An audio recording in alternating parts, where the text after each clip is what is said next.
Labrain baru saja sampai di kantornya, dia menaiki lift pribadinya menuju lantai atas.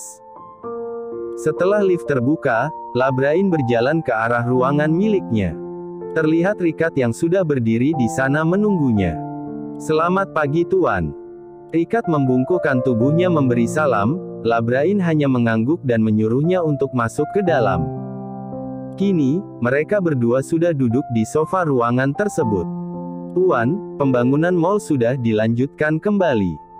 Sekitar 80% sudah berjalan, kita tinggal menyelesaikan 20%-nya lagi. Tapi sekarang Nyonya Medina lah yang akan bekerja sama dengan kita, menggantikan Tuan Andovi. Nyonya bilang, dia ingin meneruskan cita-cita suaminya yaitu untuk bekerja sama dengan anaknya sendiri. Tadi pagi, saya sudah membicarakan perihal ini dengan Nyonya Medina melalui ponsel. Kemungkinan nanti, saya akan kembali ke kota sebelah ditemani Mario. Bagaimana pendapat Tuan Labrain?" Jelas Ricard panjang lebar. Sejenak Labrain terdiam, sekelebat bayangan Tuan Andovi kembali mengganggu pikirannya. Lakukan apa yang Nyonya Medina perintahkan, tanpa bantahan apapun. Pembangunan ini aku berikan padanya, agar dia bisa mengaturnya sesuai dengan keinginannya dan keinginan suaminya. Aku mengikutinya saja, katakan padanya agar dia harus menyelesaikannya dengan baik. Dan suruh dia istirahat dengan cukup juga. Perintah Labrain. "Baiklah Tuan, kalau begitu saya permisi." Ricard meninggalkan ruangan setelah mendapat anggukan dari Labrain. Bergegas Labrain beranjak dari tempat duduknya, berjalan ke arah balkon seraya mengambil sebatang rokok dari bungkus yang dia bawa. Menyalakan, dan menghisapnya dengan pelan sambil menikmati pemandangan pagi hari yang cerah.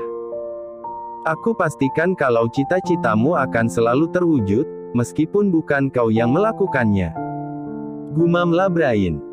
Hingga jam terus berjalan, tibalah sore hari tepat pukul 17 WIB. Setelah melakukan semua pekerjaannya di luar kantor, Ricard kembali untuk menjemput Liora. Terlihat Liora yang sudah berdiri di depan kantor. "Ayo masuk." Perintah Ricard diiringi senyuman. "Baik." Dengan cepat Liora masuk ke dalam mobil, duduk di jok samping kemudi dan berlalu dari sana. "Lihatlah, tidak salah lagi mereka pasti sudah pacaran," seru salah satu staf yang melihatnya. "Iya benar, wah beruntung sekali staf baru itu. Aku jadi iri padanya," sambung yang lainnya. Di perjalanan, Ricard terus saja menggenggam jari jemari Liora. "Lepaskan, kau akan susah menyetir." Liora melepaskan genggaman tangannya, namun Ricard tetap kekeh bahkan mengeratkan genggamannya kembali. "Tidak akan, tenang saja. Aku tidak mungkin membahayakanmu. Terserah kau saja. Kita langsung ke sana ya." Ricard menoleh. Tapi lihatlah penampilanku yang sudah lusuh ini, apa kau tidak malu?" "Wajahku berminyak, tubuhku berkeringat, dan rambutku juga berantakan. Apa kata orang yang melihatku jika bersanding denganmu yang tampan itu?" oceh Liora. "Mana? Kau masih secantik pagi tadi. Tidak ada yang berubah. Dan lagi, orang yang bilang kau tidak cantik sekarang ini pasti mata mereka rabun. Aku tidak malu, karena pacarku yang paling cantik di seluruh penjuru dunia ini." "Hih, kau sedang menerayuku ya?" Liora memukul lirih lengan kekasihnya. Setelah menghabiskan waktu di perjalanan, akhirnya mereka berdua telah sampai di sebuah restoran berbintang di kotanya. Mereka turun dari mobil, berjalan masuk ke dalam dan langsung disambut oleh para pelayan di sana. "Mari Tuan Ricard, silahkan," ujar salah satu waiter seraya menunjukkan tempat yang sudah dipesan oleh Ricard. Mereka semua pun berjalan menuju lantai 2 restoran, dan sampai di meja paling tengah. Liora yang merasa aneh celingukan tidak jelas melihat tidak ada satu orang pun di sana. "Silahkan duduk Nyonya." Salah satu waiters menunjukkan kursi yang harus diduduki Liora, dengan senyuman paksaan Liora pun menurut dan duduk tepat di depan Ricard. Para waiters itu pun berlalu. "Sayang, apa yang kau lakukan?" Jangan-jangan kau memboking tempat ini. Iya kan? Liora menatap ke arahnya. Sudah, tugasmu hanya diam dan menikmati semua yang aku lakukan untukmu. Malam ini aku tidak ingin dinerku diganggu begitu saja oleh hadirnya orang lain. Aku ingin berdua denganmu. Rika tersenyum menatap wajah kekasihnya yang masih dilanda kebingungan. Bersama dengan itu, datanglah beberapa waiters menghampiri mereka. Terlihat sebuah kue berukuran sedang yang mereka bawa dengan sebuah lilin menyala di atasnya. Liora menoleh ke arah Rika. Ayo tiuplah lilinnya. Jangan lupa berdoa terlebih dulu. Perintah Rika yang kini sudah berdiri di samping Liora dan merangkul pinggang rampingnya. Boleh. Sekali lagi, Liora meyakinkan bahwa yang dia lihat bukanlah mimpi. Boleh sayang, ayo berdoa dan tiup lilinnya. Liora mengangguk, memejamkan kedua matanya sejenak sebelum akhirnya meniup lilin yang menyala di depannya hingga mati. Prok, prok, prok. Semua gemuruh tepuk tangan terdengar mengisi ruangan lantai 2 restoran yang megah sore itu. Selamat ulang tahun sayang, semoga apa yang kau inginkan terwujud dengan cepat. Aku tidak ingin mengatakan doa apa saja yang akan aku pinta untukmu, karena butuh waktu yang sangat lama jika dijabarkan. Untuk itu aku meringkasnya saja, agar kau selalu bahagia seperti apapun keadaanmu saat ini, bahkan ke depannya. Terima kasih karena sudah menjadi wanita kuat, wanita yang selalu menyayangiku tanpa henti dan wanita yang selalu membuatku jatuh cinta setiap harinya. I love you Liora. Ujar Rika panjang lebar. Kedua mata Liora mulai berkaca-kaca, seakan dia ingin berteriak sekencang mungkin untuk meluapkan kebahagiaan yang sedang melanda hatinya saat ini. I love you too. Jawab Liora dengan lirih seraya membenamkan wajahnya pada dada kekar Rika di depannya. Hiks. Aku menangis. Jangan larang aku untuk menangis. Hiks.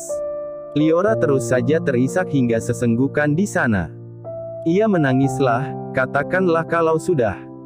Jawab Rika terkekeh kecil. Kau menyebalkan. Liora melepaskan kembali pelukannya, menghapus air mata di kedua pipinya. Seorang waiters kembali maju, menyodorkan kotak berwarna merah pada Rika yang langsung diterimanya. Rika mundur satu langkah, menelkuk kakinya seraya bersipuh di depan Liora. Apa yang kau lakukan? Ujar Liora. Maukah kau jadi istriku, Liora? Rika membuka kotak tersebut di depannya, terlihat satu buah cincin putih berlian yang berkilau di dalamnya. Liora yang sok menutup mulutnya dengan kedua telapak tangan seraya terus terpaku menatap Rika di bawahnya. Apa kau menolakku? Rika mengulang. Mana mungkin, aku mau menjadi istrimu. Ayo pasangkan di jari manisku. Liora menyodorkan jari jemarinya, Rika tersenyum dan kembali berdiri. Dengan perlahan Rika mengambil cincin tersebut dan menyematkan di jari manis Liora. Sangat pas dan cantik di jarimu yang kecil sayang. Rika menatapnya. Iya, kau sangat pandai memilih. Jawab Liora dengan lelehan yang mengalir di kedua pipinya. Jangan menangis terus, kau hanya akan menghabiskan air matamu. Rika menghapus air matanya. Kap. Sebuah kecupan mendarat di kening Liora.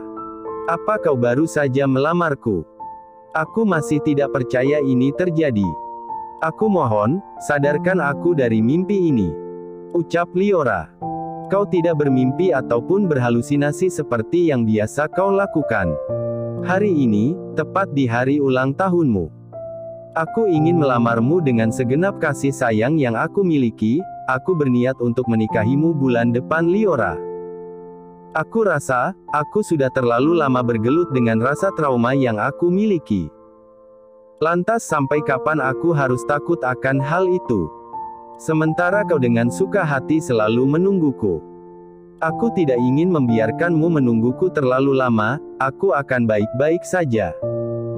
Jadi kau tidak usah mengkhawatirkanku. Mengerti?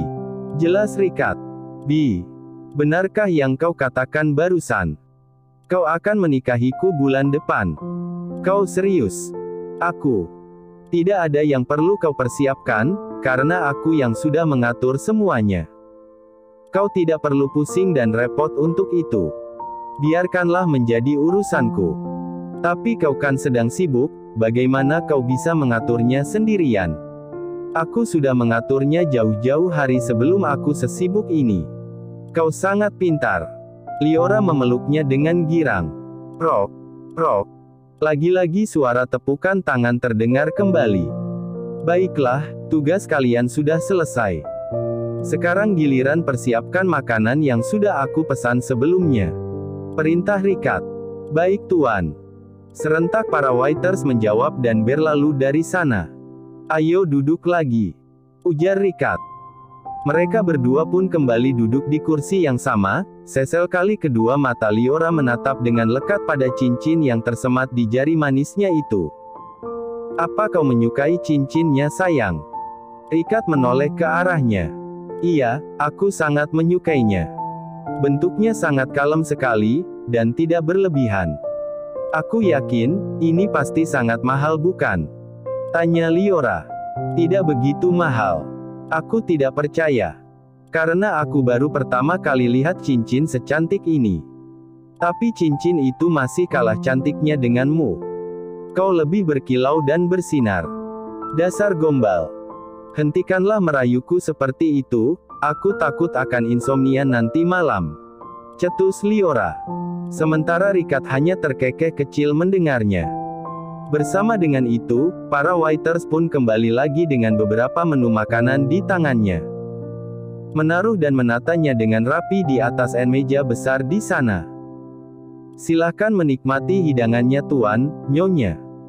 Semua menu yang terletak di atas meja adalah menu paling populer di sini, kami harap Tuan dan Nyonya menyukainya. Ujar salah satu waiters itu.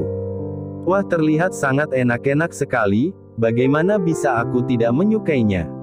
Aku akan memberikan bintang 5 untuk kalian dan restoran ini. Jawab Liora. Terima kasih Nyonya, kami permisi. Semua waiters itu pun berlalu setelah mendapat anggukan dari Liora. Liora menatap ke arah kekasihnya. Kau pasti sudah mengeluarkan banyak sekali uang untuk semua ini. Tidak, hanya sedikit. Jawab Ricard. Bohong. Lagian uang tidak ada gunanya dibandingkan dengan senyumanmu malam ini, akhirnya aku sangat puas melihatmu menyunggingkan bibir manismu itu. Diamlah, aku sudah bilang kau jangan merayuku terus. Ayo cepat makan dan pulang dengan cepat. Baiklah Nyonya. Mereka berdua pun mulai menikmati makanannya dengan tawa kecil yang menghiasi bibir masing-masing. Malam itu, tepat pukul 20 WIB. Sarin berjalan ke lantai atas menuju kamar utama mansion. Tok, tok, tok. Suara pintu kamar yang diketuk perlahan oleh Sarin. Ada apa? Tanya Labrain yang baru saja membukakan pintunya. Anu Tuan, saya izin sebentar keluar untuk membeli obat di apotik. Pamit Sarin dengan gugup. Memangnya siapa yang sakit? Badan saya sedikit tidak enak Tuan, dan akan sembuh saat membeli obat yang biasa saya minum di apotik. Pergilah. Dan jangan terlalu lama, bilang pada salah satu pengawal untuk mengantarmu. Baik Tuan. Sarin mengangguk dan berlalu meninggalkan Labrain yang masih mematung di sana memperhatikannya. Tiba-tiba Naurin memeluknya dari belakang. Ada apa sayang? Siapa yang mengetuk pintu? Tanya Naurin. Pelayan, dia menyuruh kita untuk makan malam. Apa kau sudah selesai mengganti baju? Sudah. Ayo kita makan malam dulu. Labrain merangkul istrinya menuruni tangga. Kita mau kemana pelayan? Tanya pengawal yang mengantarkan Sarin. Ke apotik terdekat sebentar. Jawabnya. Tidak lama, mobil mereka pun terparkir di sebuah apotik. Sarin turun dari mobil dan berjalan masuk ke dalam. Selamat datang, mau obat apa Nona? Seorang penjaga apotik menyambut Sarin yang baru saja membuka pintu.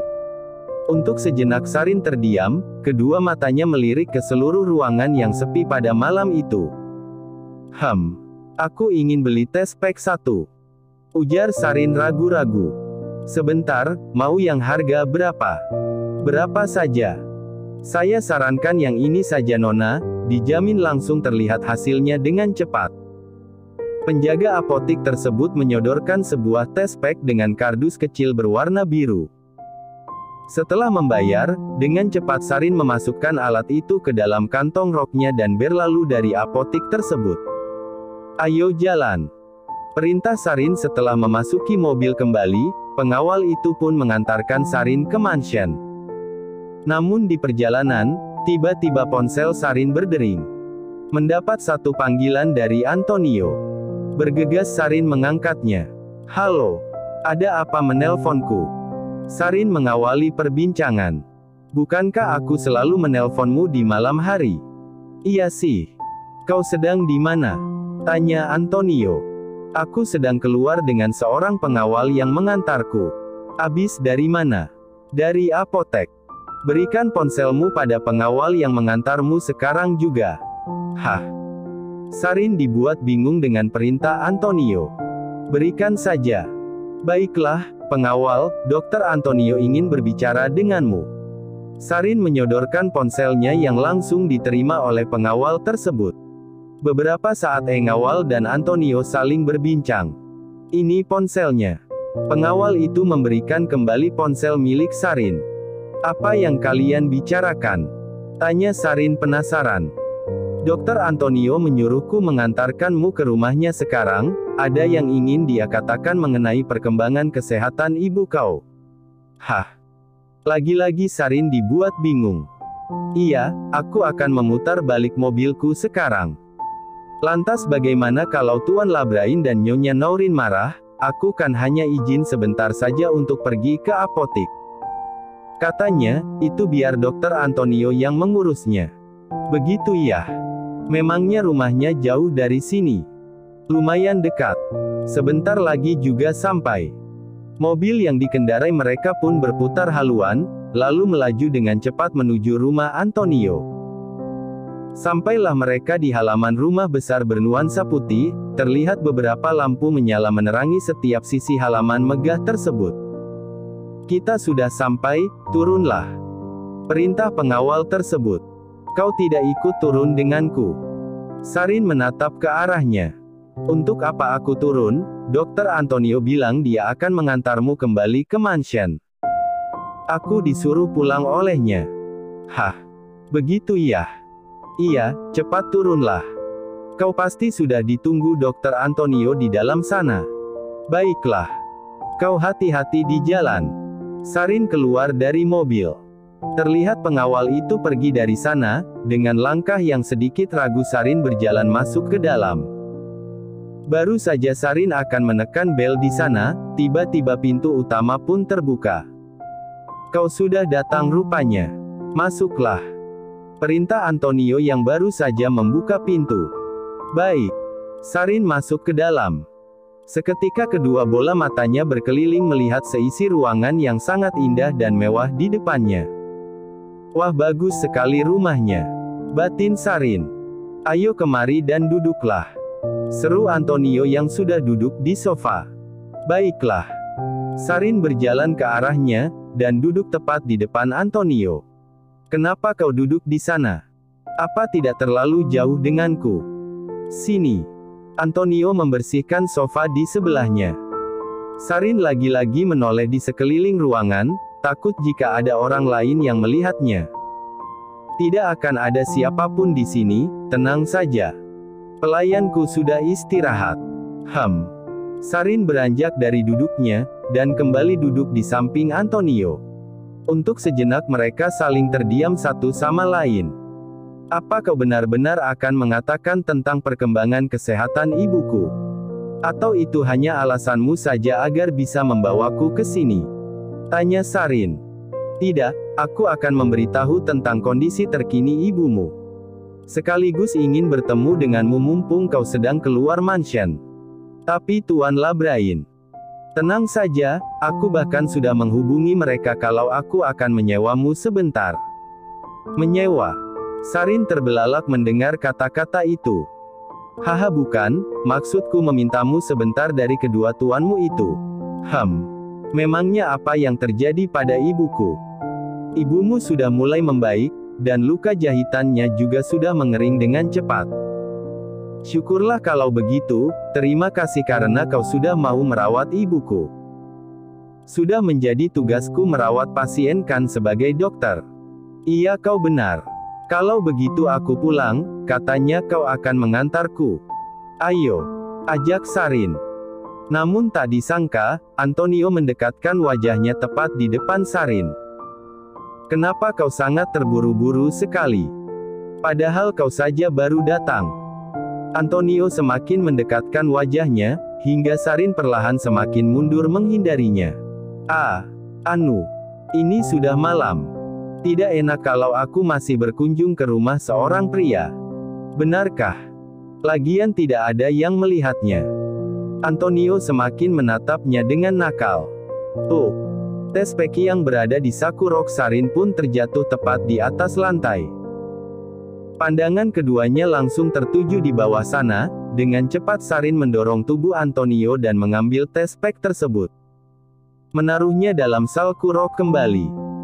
Dengan tubuh gemetar, Sarin berusaha memalingkan wajahnya ke berbagai arah. Sementara Antonio masih diam terpaku tanpa berkata apapun. Apa yang terjadi? Kenapa kau membeli alat itu? Tanya Antonio memulai pembicaraan kembali. Aku membelikannya untuk rekan kerjaku. Sarin beralasan, namun raut wajahnya yang terlihat ketakutan menambah kecurigaan Antonio. Jangan berbohong padaku, katakanlah sejujurnya. Aku ingin mendengarnya dari mulutmu secara langsung. Lelehan air mata mulai membasahi kedua pipi Sarin. Dengan tatapan yang kosong, Sarin terus saja menghadap ke arah depan tanpa menoleh sedikit pun pada Antonio yang masih duduk di sampingnya. Baiklah, jika kau mau mendengarkan penjelasan dan kejujuranku lagi kali ini. Aku harap kau juga mempertimbangkan segala sesuatunya. Kau juga harus berpikir dua kali untuk mengambil sebuah keputusan nantinya. Dokter, aku harap kau tetap menjadi dirimu sendiri. Jangan hanya karena kau menyukai seseorang, kau lupa akan dirimu yang sebenarnya. Jelas Sarin. Aku akan mencobanya. Jawabnya tegas. Namun hal itu justru membuat Sarin takut, meskipun dia harus menutupi semuanya. Aku telat datang bulan, harusnya bulan kemarin aku haid. Tapi sampai sekarang hal itu tidak kunjung datang. Aku mual, muntah dan sering sekali lemas. Bukankah kau seorang dokter? Kau pasti bisa menyimpulkannya. Untuk itu aku ingin mengetahuinya dengan mata kepalaku sendiri. Aku baru saja membelinya di apotik tadi. Aku ingin mengeceknya besok, tapi aku rasa tanpa melakukannya pun aku sudah tahu jawabannya. Hanya saja, aku sedikit tidak percaya diri. Dokter, jika memang benar aku hamil. Anak yang ada di dalam perutku adalah anak dari Jody, orang yang aku tembak mati kemarin. Bagaimana? Apa aku terlalu jahat telah membunuh ayah bayi yang tidak berdosa ini? Dokter, sepertinya aku sudah tidak waras lagi. Bisakah aku tetap menjaga bayi ini? Atau kau bisa membunuhnya saja? Kau kan seorang dokter. Kau pasti bisa membunuh bayi ini kan? Sarin menatap lekat ke arah Antonio di depannya seraya memegang kedua tangannya. Antonio menoleh, melihat wajah Sarin yang sangat kacau di hadapannya. Untuk sejenak Antonio menghela nafas panjang, melepaskan perlahan pegangan tangan Sarin. Aku minta maaf, aku tidak bisa menuruti keinginanmu. Tugasku sebagai dokter adalah menyelamatkan orang agar tetap hidup, bukan membunuh orang dan menjadikan dia mati sia-sia di tanganku. Itu sangat bertolak belakang dengan pekerjaanku. Apalagi bayi yang tidak bersalah sama sekali, dan kau.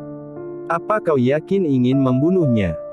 Kau benar-benar menginginkan hal itu? Hicks. Sepertinya tidak ada orang tua waras yang menginginkan hal itu sama sekali, tapi aku. Aku serasa berubah jadi gila dengan semua masalah yang datang bertubi-tubi padaku. Aku tidak kuat, dan ingin sekali menyerah dokter. Hicks. Sarin menundukkan kepalanya, terisak dengan pilu di sana. Apa yang harus aku katakan pada Tuan dan Nyonya? Apa yang bisa aku jelaskan pada kedua orang tuaku? Aku tahu, semua ini terjadi karena ulahku. Aku menyesal kenapa dulu aku seperti itu. Hicks. Sarin terus saja mengoceh. Dokter, apa aku harus pergi saja untuk sementara waktu? Kau kan dekat dengan Tuan Labrain, kau bisa membantuku. Sampaikan pada mereka kalau aku pergi untuk sementara waktu. Kalau seandainya mereka pada akhirnya memecatku, aku akan menerimanya. Aku ingin pergi ke suatu tempat, aku ingin menenangkan diri terlebih dulu. Rasanya begitu lelah. Sarin menghapus air mata yang mengalir di kedua pipinya. Sedari tadi Antonio yang berusaha menahan diri, dengan cepat menarik tubuh Sarin. Membawanya dalam pelukan, Sarin yang melihat hal itu hanya bisa terdiam dan membiarkan Antonio melakukan apapun pada dirinya. Apa yang kau lakukan, dokter? Sarin melepaskan pagutan panas yang dilakukan Antonio padanya. Aku tidak ingin melihat kau menangis terus-menerus seperti itu, air matamu akan habis sia-sia. Kau bilang, kau akan pergi untuk menenangkan diri. Untuk apa kau melakukan semua itu? Kau hanya akan membuatmu terpuruk sendirian. Tapi jika kau denganku, kau akan bahagia. Aku yang akan menjamin semua kebahagiaanmu. Sarin, kau tidak hamil dengan pria brengsek itu. Kau hanya akan hamil denganku. Ayo lakukanlah denganku malam ini. Ujar Antonio dengan tatapan penuh gairah. Terima kasih sudah menonton, guys. Jangan lupa klik like jika kalian menikmati cerita ini, subscribe untuk update konten seru lainnya, dan tinggalkan komentar di bawah tentang apa yang kalian pikirkan atau cerita apa yang ingin kalian dengar selanjutnya. Dukungan kalian sangat berarti. Sampai jumpa di video berikutnya.